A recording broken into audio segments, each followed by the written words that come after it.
Assalamu alaikum. I would like to address the Darul Uloom schoolers on why do they think that dreams are just dreams? Like, why do dreams don't have a high importance in the identity of Islam? You should learn from the history of the prophets on how vital the roles of dreams are, because dreams are something we can't control. Dreams are all from Allah. It doesn't matter if it's a good dream or a bad dream. Allah is in control of everything, and He has every right to give anyone, dreams that are important to Islam, because it's part of the spirituality of Islam that many people are missing and fail to understand.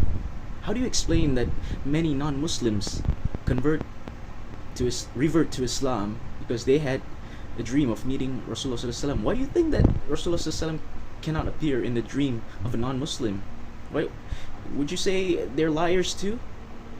And our brother Muhammad Qasim is a Muslim, and he mentioned many times he doesn't know why Allah and Rasulullah Sallallahu Alaihi Wasallam keeps appearing in his dreams.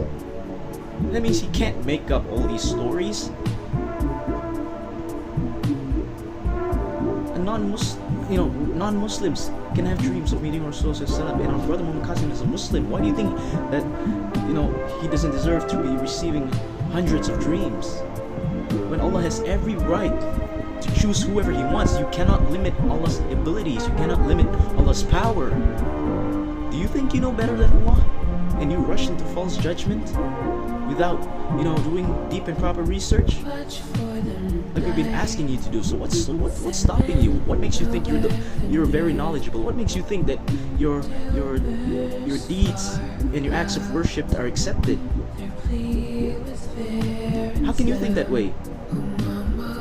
I'm sorry, you can't think that way. The more knowledges of Islam that you learn, that you receive, the more you should be humble. The more that you should realize of your nothingness, of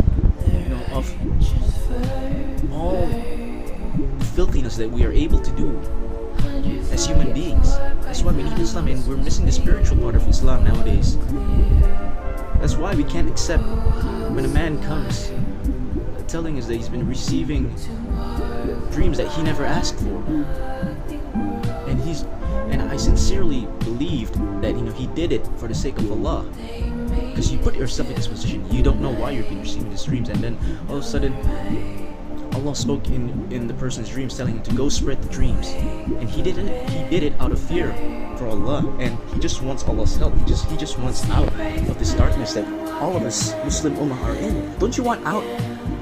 Why are you still comfortable with the titles that you have, with the knowledges that it's only a drop that Allah gave you, and you think of yourself as worthy of leading the Ummah, when you're misguiding the Ummah from understanding how essential dreams are in the end times? Because there's a Sahih hadith that says, when the end times draw near, the dream of a mu'min is hardly false, and when many of the dreams have come true, then that man is not a liar, and he's not spreading falsehood.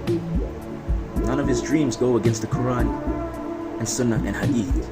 He's our brother. Everything he says is part of our Aqidah. It's not astray from our Aqidah. I don't know what's your Aqidah. SubhanAllah. Please repent to Allah, fear Allah. Do you not see the earthquakes that's happening? How Muslims are fighting each other? The wrath of Allah is upon us if you do not abolish shirk. And arrogance is shirk. Remove arrogance. Empty yourselves in front of Allah. That means when you empty yourselves, you think of yourself, I don't know if I've done anything right, Ya Allah. I'm an oppressor towards myself. I know my sins. I've been causing problems towards myself. I am my own worst enemy. Why can't you think that way about yourself? What are you learning Islam for then? Don't be fooled by your own amal. Don't think your deeds are accepted. SubhanAllah.